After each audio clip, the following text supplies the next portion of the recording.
Hello everyone, I am Matthew Thomas, the spirit of Super Cool Radio, and if you're looking for a great podcast that features the best independent and up-and-coming bands and artists, then check out my podcast, Super Cool Radio. Each week I deliver fun interviews, and every Friday I spin some killer music. You might not know some of these bands that I feature, but I guarantee you will love them. Check out Super Cool Radio on YouTube, Rumble, Anchor, Spotify, iTunes, or the streaming platform of your choice. Tune in and rock out! Super Cool Radio.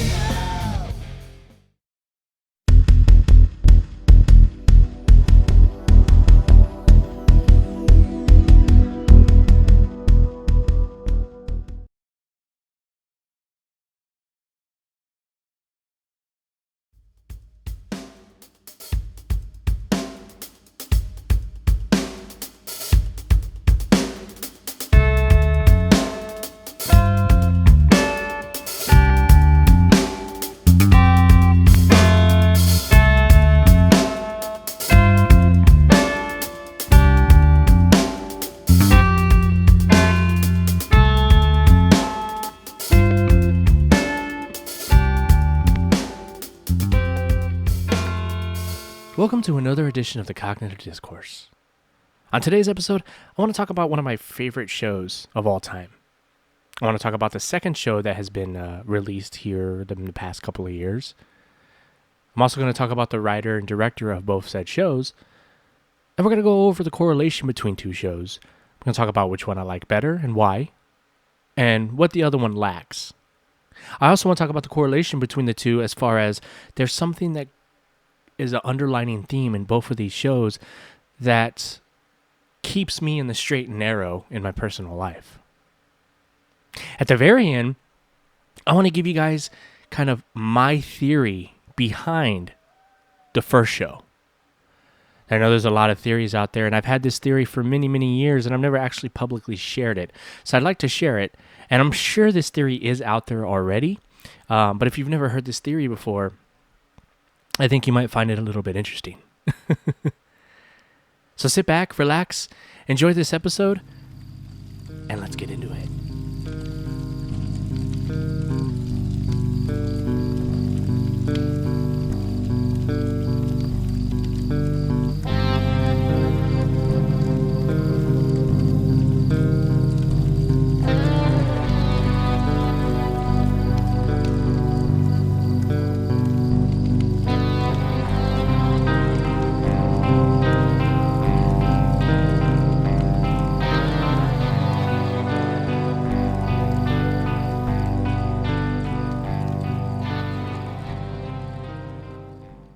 So the TV show that I'm talking about is the one and only Sons of Anarchy. And then the second show that was done after Sons of Anarchy was The Mayans. Both shows written and directed by Kurt Sutter. Now, I don't know if Kurt Sutter is going to be on the new season. I was reading, as I was trying to find out when season 4 was going to come out, that he is no longer either on the project or I didn't quite understand. So I don't know if he's still the writer. He's just not helping direct and not on set anymore. But either way, if he's not going to be on the show, if he's not the writer anymore, I'm really curious to see where that show is going to go. But if he's still the writer and not the director, that's okay. He did that on Sons. There was times when he didn't even direct a lot of those episodes. But the story still got told. The story arc still came to fruition. So Kurt Sutter I first heard about him on The Shield. Now, I hadn't seen much of The Shield. I actually saw a few episodes, and the few episodes that I saw, I was like, man, I really got to get into this show. But I never actually sat down and watched it from beginning to end. But I know he was the executive producer on that show, and because of that, I was like, man, he's writing and directing his own show. I need to get on it. Now, it did take me a while to get into Sons of Anarchy, to actually sit down and watch it. At the time that I got into it, they were already finished, I believe. They had just started season 3, so I had started watching it when the first 2 seasons were already done, and the third season was like in the middle of being played on regular TV. So I watched the first 2 seasons on Netflix, and then kind of went from there. And I just kind of waited till it got put on Netflix, and then I was always kind of a year behind until towards the end of the season, where I think it was season 5 or 6 is when I started watching it on actual network television to help with the ratings. But it took me a while to get into it because at the time I was watching Weeds, and I was watching Dexter, I was watching Breaking Bad, and I was watching a bunch of other TV shows. And then I finally came across Sons of Anarchy, and I started watching it. And out of all the shows that I've watched, Sons of Anarchy probably is my favorite to this day. Dexter was good. Breaking Bad was good. I know a lot of my friends anyway, swear by that show. For me, it was good. I didn't really get into it until the Chicken Man came around. I can't remember his name, but the main bad guy. When he started showing up, I really started getting invested in that show. But for me, Sons of Anarchy was one of those shows that, my first 2 episodes, I was hooked. Kurt Sutter has a really unique way of writing, for me anyways. It may not be that way for some people. Some people may think his writing's boring or cliche, what have you. I personally liked his style of writing, because it was one of the first shows out the gate. When an episode ended, I was mad that it ended. I wanted to see what happened. And of course, he has this Reaper, the Sons of Anarchy Reaper always comes up on the screen at the end. And it was one of the few shows where I would yell "fuck" very loud, like "fuck." What's gonna happen next? Especially when I got to the point where I was watching them when they were when they were releasing, because I knew I had to wait a week to see what happened. So Sons of Anarchy was definitely one of those shows where I battled, do I want to watch it when it comes out, or do I want to wait till the season's over so I can binge watch it? Because Kurt Sutter just had that ability in his writing to make you want more. And another thing that I really loved about Sons was the fact that you never really knew what was going to happen. You may think you knew. You may have ideas, and you may speculate, and you may think where the story is going to go, and where the characters are going to go, and where the subplots are going to go. But he would flip it on its head, man. And I was always very shocked, very surprised at the way certain things happened. And that really kept pulling me in. That really made me fall in love with the show. The other thing is the fact, the characters in general. We're watching outlaw bikers, and, some people will call it like a soap opera for men, or like a Hamlet on motorcycles, or Macbeth on motorcycles. I think that was the term he used, Macbeth on motorcycles, something like that. But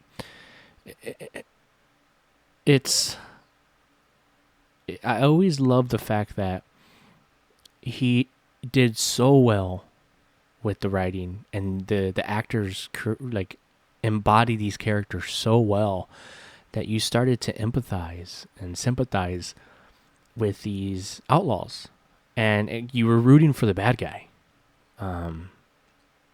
So for me, that was, you start questioning your own morality.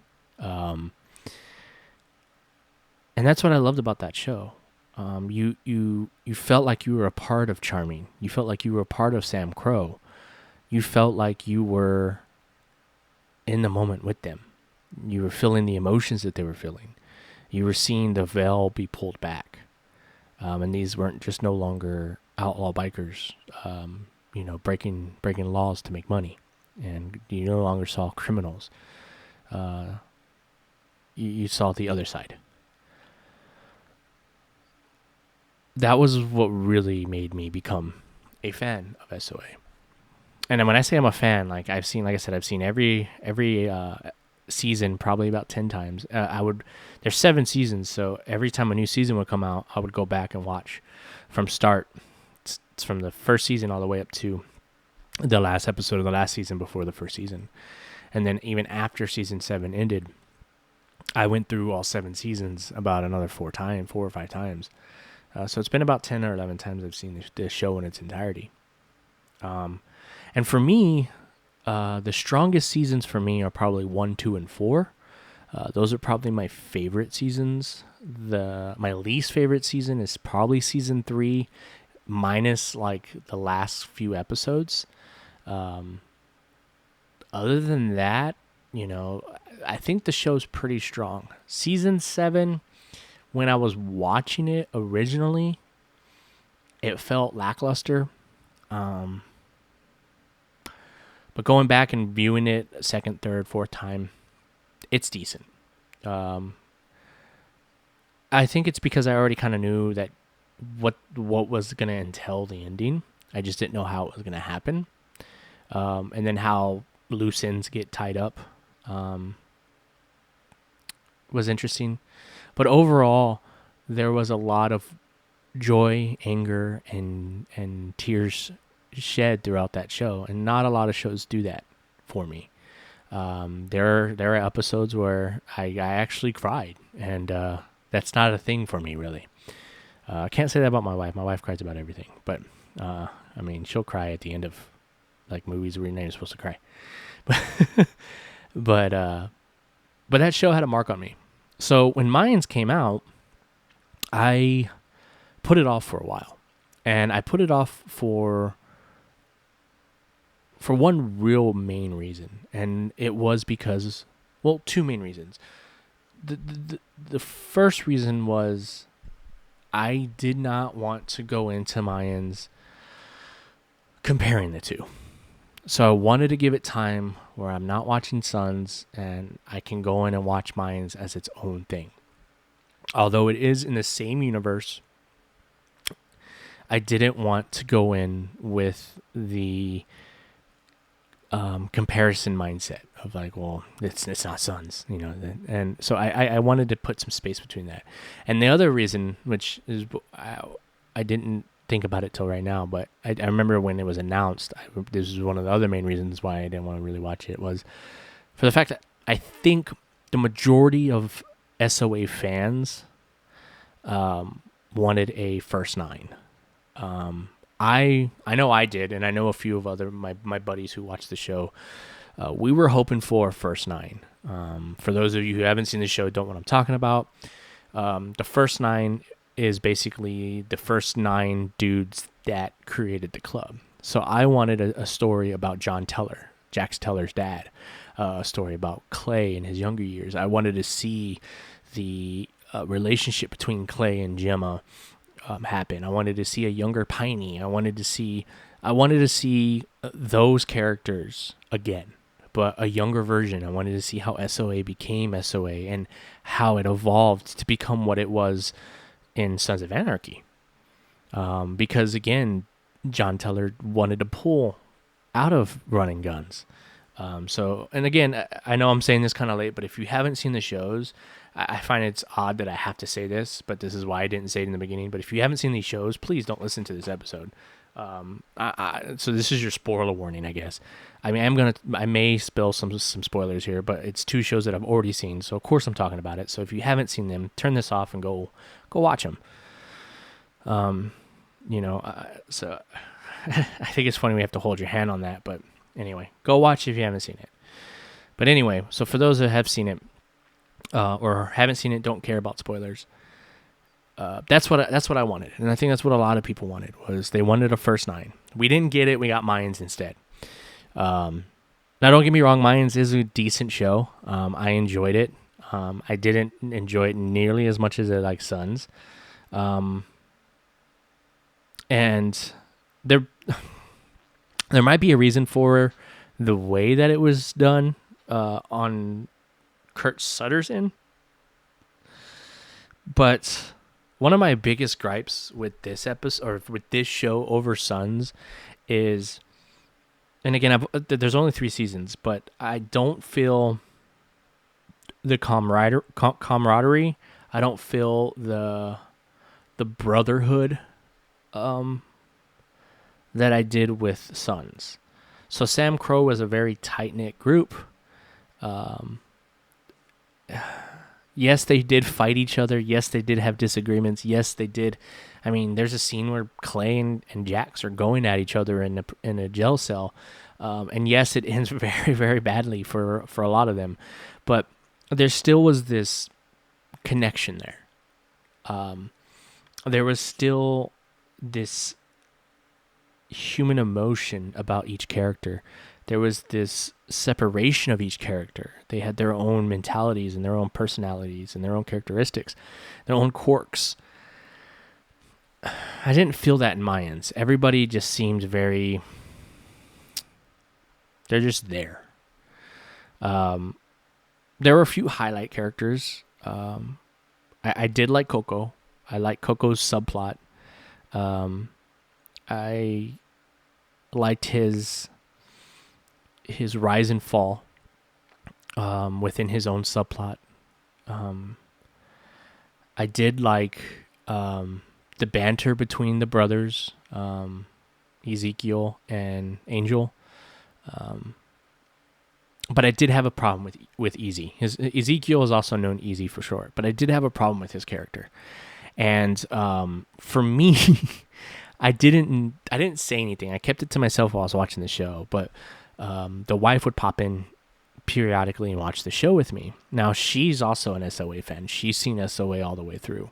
Mayans, she watched periodically whenever she felt like coming and sitting down and watching it with me. And she literally said what I was thinking. And what I was thinking was, I was basically watching the show, and then one day I was in the living room watching it with her, and she was like, Easy looks and sounds like a cheap Jax Teller from SOA. I started laughing. I'm like, yeah, I was thinking the same thing. There's parts of the show when he talks, his cadence, his mannerisms, his cadence and his mannerisms, he comes off sounding like Jax Teller. You close your eyes and you listen to him talk. There's moments where when he says certain words, you're like, is that Jax? Now, mind you, again, this all takes place in the same universe. This is like 7 or 8 years later after Jax's death. So Jax does get mentioned in this show. Sam Crow is in this show. They pop in occasionally. But, Jax's memory is within the show. But Easy wasn't a Mayan at the time of Jax. He doesn't know who Jax is. So to have him have his same mannerisms, same characteristics, it seemed like they were trying to create another Jax Teller within the Mayan show. I mean, even down to the way he held his vest with his hands. Sometimes he would dress like Jax with the white t-shirt and blue jeans. And then at nighttime, I don't actually ride motorcycles, so I don't know if that's a thing, but at nighttime he would have the same goggles and helmet on that Jax would wear. And so it felt like, a Mexican version of Jax. And it was weird. But his brother Angel had his moments. He was pretty funny. But the show just is kind of all over the place. There's a lot happening in this show. Whereas with Sons, things kind of develop over the seasons. They encounter problems, but the story unfolds. The story arc of the show unfolds at I don't want to say a slower pace, but you're able to really get to know characters. Like, they really focus on character development in the first 2 seasons of Sons. And I don't feel like that's really there with Mayans. Yes, you get to know who Easy is. Yes, you get to know who Angel is. And yes, you get to learn. I mean, they're the 2 main characters, and his dad is also, like, the Reyes family is at the forefront of this show. And then you have these little side stories. But at the end of the day, I mean, I really didn't feel any sympathy for the club. The club was just kind of all over the place. There didn't seem like there was any real unity. People are too quick to stab each other in the back. People are too quick to everybody's kind of doing their own thing. And the president really doesn't have the commanding stance that Clay had. The stance that Jax had. That respect factor isn't there that Jax and Clay had. Bishop is kind of a hothead. I don't know. There's just certain things about that show. His right hand man, not the VP, his right hand man. See, I don't even. That's the other problem with the Mayans. I can't even tell you half of the names of these characters. The ones that I just named are the ones that I remember. I don't remember a lot of the other characters. But I know his right hand man. I didn't really care for him in the beginning of the show. It wasn't until you see him and how much of a mama's boy he actually is, and this relationship turmoil that he kind of goes through with one of the girls at the clubhouse, that I started to kind of feel for him. But other than that, I mean, there's really, I mean, and again, that was late. That was in season 3, you know. So yeah, I think that the character development is lacking. Now I will say, at the end of season 2 and the end of season 3 are the first and only times that I was like, fuck. Like I felt like I did when I watched Sons, as far as I want to see what happens. I am curious to see where season 4 is going to go. Season 3 did end on a chaotic note, so I'd like to see where it goes. But yeah, I think the story is just too convoluted. There's just too much going on. You have the motorcycle club, and then you have the cartels, and then you have freedom fighters, and then you have, the police, or I don't think he was ATF or DEA, I don't remember, but you have that dude in the mix, and they're all plotting and playing against each other and teaming up with each other. It was a mess. It really was. Not that it was hard to follow. It's just, it was too much. And then of course you have somebody like Easy, who, you're taking this journey with him, and he has his own personal shit going on too. So you have that involved in the story. And then you have subplots of certain characters like Coco. He's got his shit going on, and it just, and then even the president has, like, I feel like they were doing those sub stories to try to pull you in and care about these characters, and it just wasn't hitting for me. And the thing about Coco, like, Coco ends up becoming a drug addict, and goes against everything that he said he didn't want to do, that he promised his mom when he was little. It's funny because in that subplot, the main guy at the mountain that he goes to, I think it was called Meth Mountain, it's like a small village of just druggies. And the main guy and like the leader, I guess, I called him the cult leader, but he has a really cool scene with Coco where he basically breaks down bike clubs, and he talks about the irony of it, of you paint yourself as this outlaw, as this free person that does what he wants, when he wants, how he wants, and nobody can tell him anything. You're a rule breaker, yet you put yourself in a position where you wear this patch and you're surrounded by bylaws and rules. And he's pointing out the irony of that, and that scene was pretty powerful. Like, it was pretty funny to watch. Because, I mean, there is some truth to that, right? You want to be free. You want to be an outlaw. You want to be, no one tells me what to do. I'm my own person, yet you conform to rules, and there's a hierarchy, So, yeah, the irony behind that was pretty, it was funny that the show pointed it out.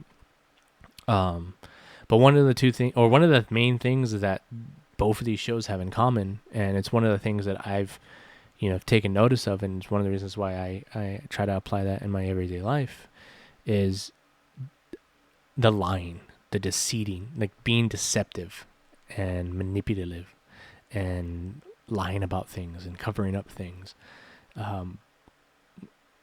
Those were the two main problems that the shows had, not to hurt the show. I mean, but it's what caused all the chaos within the shows. And when I watch that, I'm like, this is why I don't lie. This is why I don't try to manipulate people. This is why I try not to be deceptive and try to make people tell people certain things to fit my narrative or fit my agenda. This is why I try to be a genuine person. This is why I try to be an honest, good person. Because when you're willing to communicate, you get the results that you want. And too often you have people who lie, who cheat the system, cheat others, to get what they want, and it ends up coming and crashing down on their heads. And you see that within these shows. You see that very openly. And again, maybe I'm putting too much thought into the shows, but you know, a lot of deaths and bloodshed occurs in these shows because just of hiding, of lying, of deceiving, cheating, just dumb stuff that doesn't need to be done. And that's what keeps my interest in the show. But I definitely remember that type of stuff, and that's something that I've gained knowledge-wise from watching shows like that. And I try to apply that in my everyday life and say, I don't want to be that person. If I have an issue, I'm gonna go with someone or something or something. I'm gonna approach those issues head on. Which is one of the reasons why I probably couldn't be in a biker club, or at least a 1% club. I got no problems with them. I am fascinated by them. I'm fascinated by the culture. But if I'm being honest with myself, I'm too honest of a person and too much of a loudmouth to call people out on bullshit that I wouldn't make a good biker. Yeah. So another thing that with like Coco too,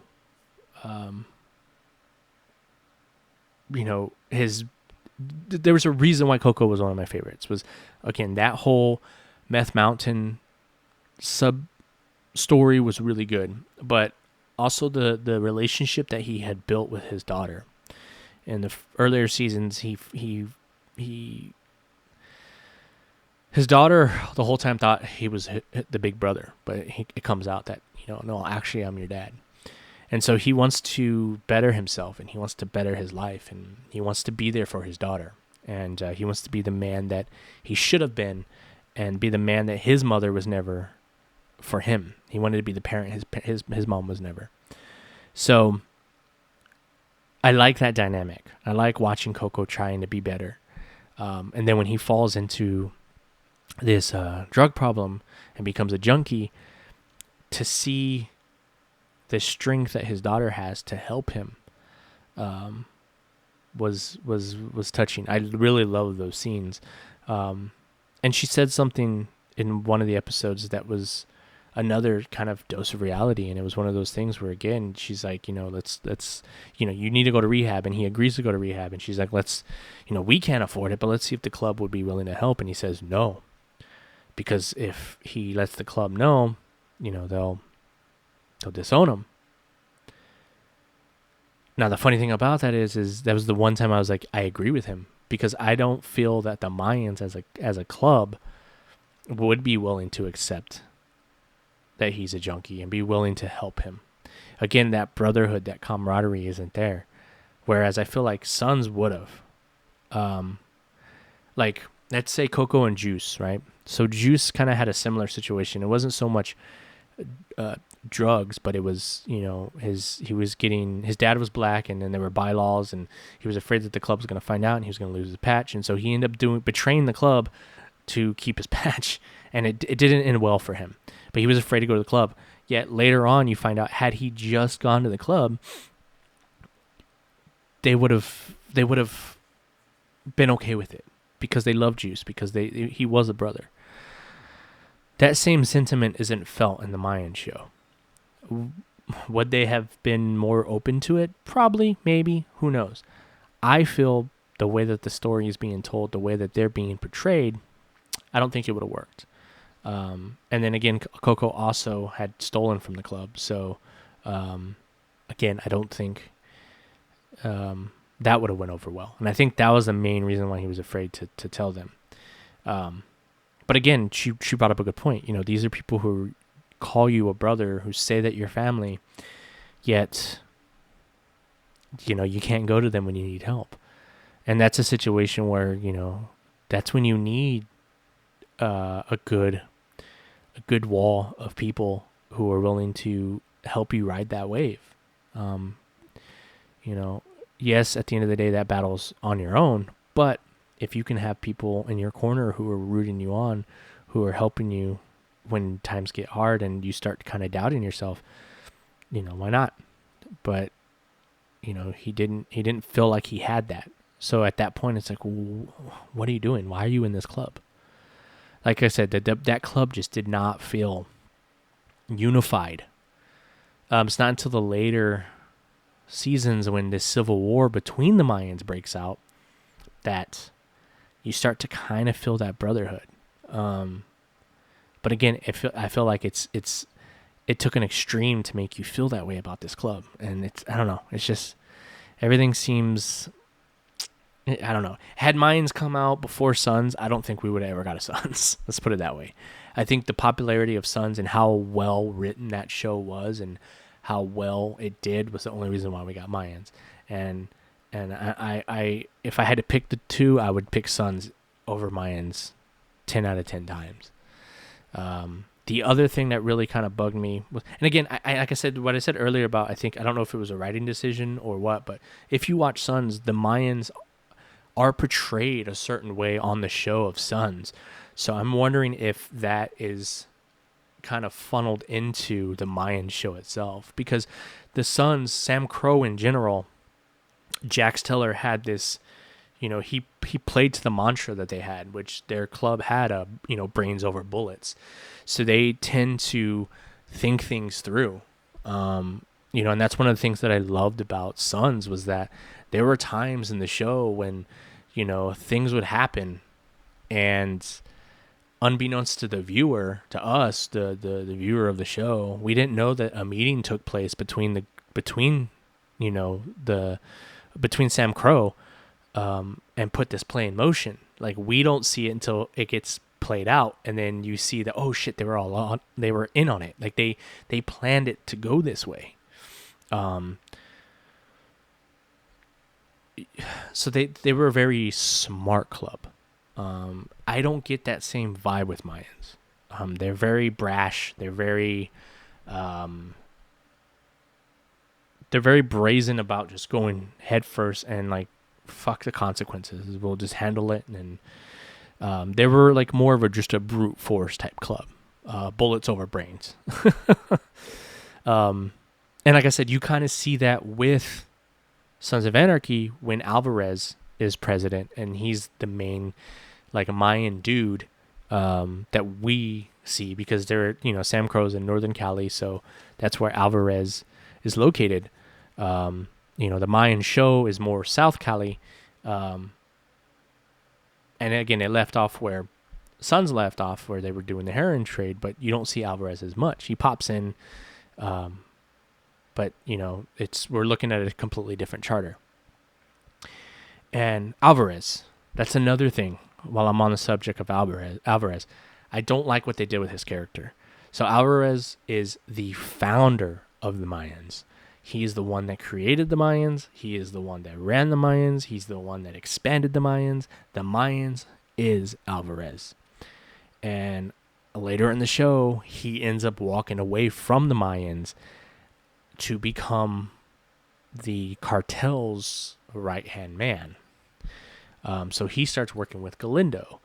And I don't know if that was the right call. Now, again, I know why it was done. And again, later, because when it first happened, I was scratching my head. I was like, why is...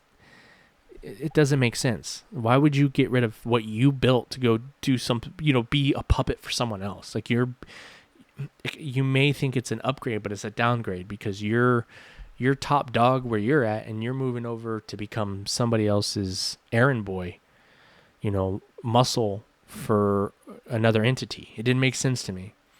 Going into season 3, it made sense why that happened, because he put 3 kings in place. So he was top dog. When he left, he took 3 presidents from different charters, and he called them the 3 kings.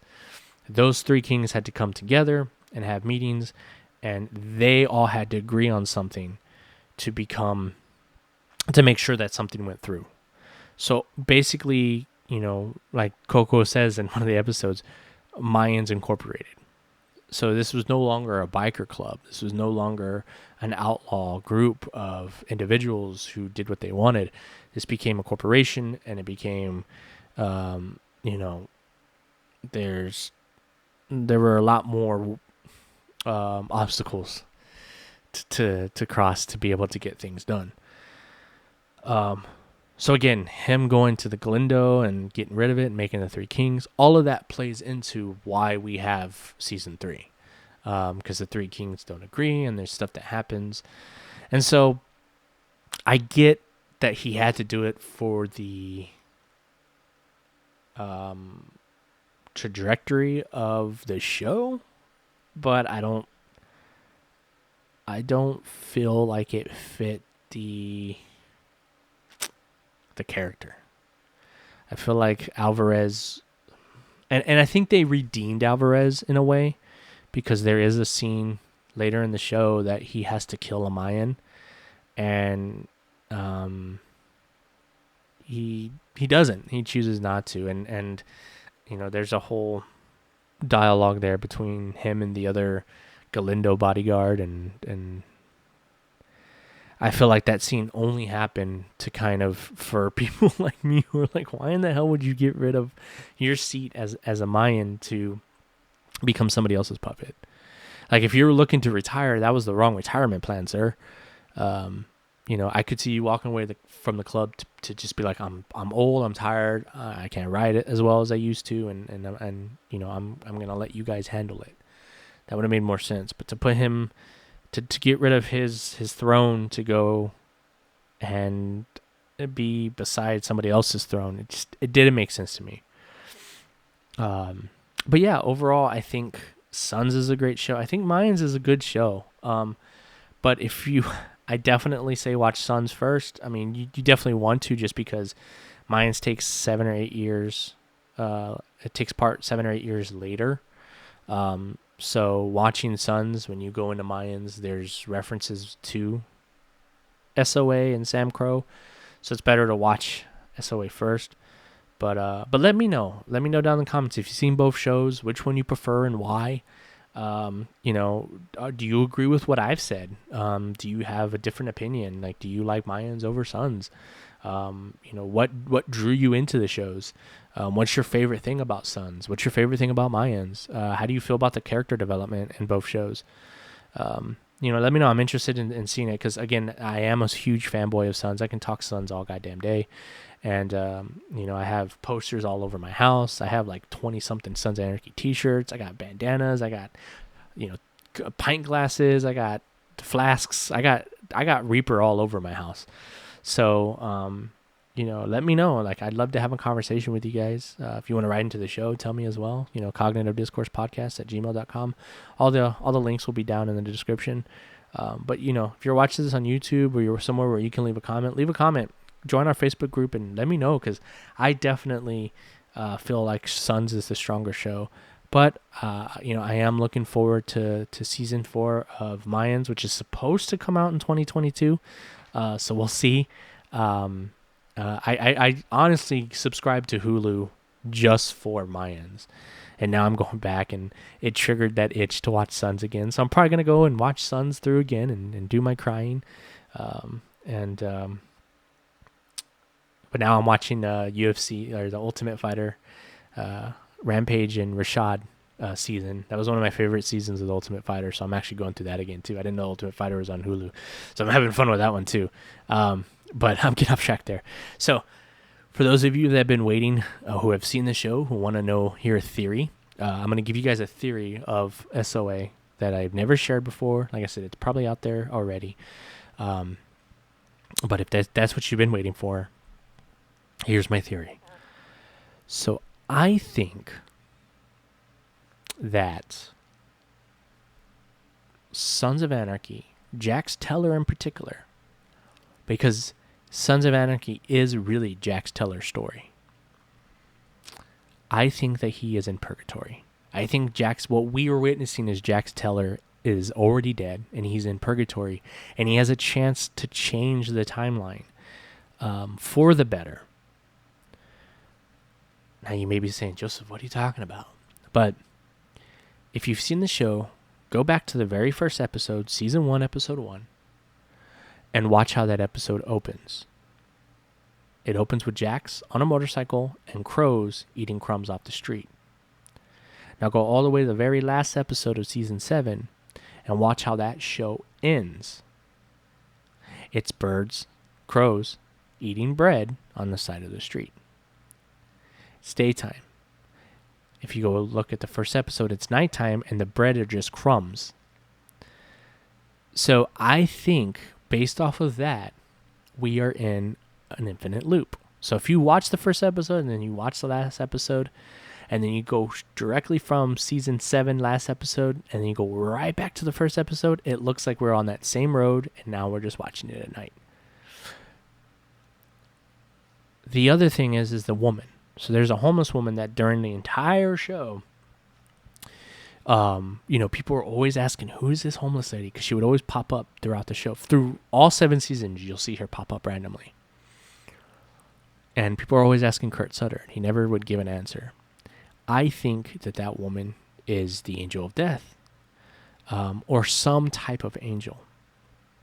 That is, she shows up periodically. Those because if you pay attention, you'll realize she kind of pops up at certain times, and I think those certain times that she pops up are vital parts of the show of when Jax, or even Gemma, I think she pops up in front of Gemma a few times, where they can change the course of the future or in the history. They can go down another path that will change the outcome of ultimately what happens. But they don't. And so Jax continuously makes the mistakes that he makes. Gemma continuously makes the mistakes that she makes. And so they end up being in this infinite loop of repeating, of it repeating itself over and over and over and over and over. And until Jax wakes up and takes that separate path, then we would have a better outcome where Jax probably doesn't die, where we don't lose all the Sam Crow members that we lost. So that's just my theory.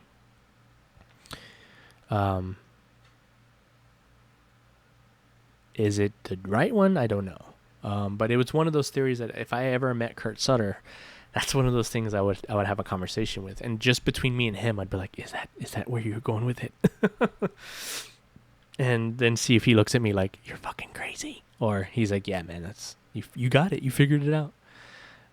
Because if I was right, I wouldn't tell anybody. That's something that I would keep to myself, between me and Kurt Sutter.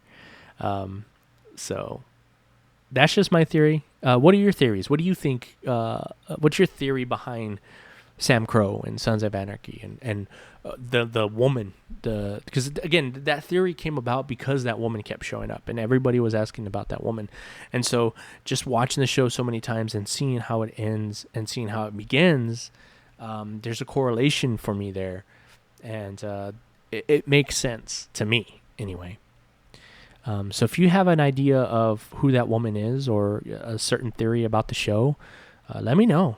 Like I said, all the links will be down in the description. You can email the show. You can join us on Facebook. Follow us on Instagram. All the fun stuff. And let me know what you think about this type of episode. I'm willing to talk about other TV shows that I liked or I'll talk about whatever you guys want me to talk about, to be honest. I'm open to anything and everything. But if you enjoyed this kind of episode, let me know. And then maybe I can do some more of these in the future. But it's something that I kind of wanted to talk about and get off my chest. Because when I was watching Mayans, I was just like, man, like this doesn't hold a candle to Sons, man. It just doesn't. And Ezekiel's way too much like a Jax copy. I mean, even to the point that he was trying to leave the club. He was going to flee with this girl. And it's like, Sons already did it, bro. You know, it was like a Simpsons did it moment. Where like, Sons did it. But yeah, man, that's all I have for you guys today. I was trying to keep this under 30 minutes. I went a little over, but I hope you guys enjoyed it. And yeah, it was fun, man. So with that being said, enjoy your Friday. You guys have a safe weekend, and until next time.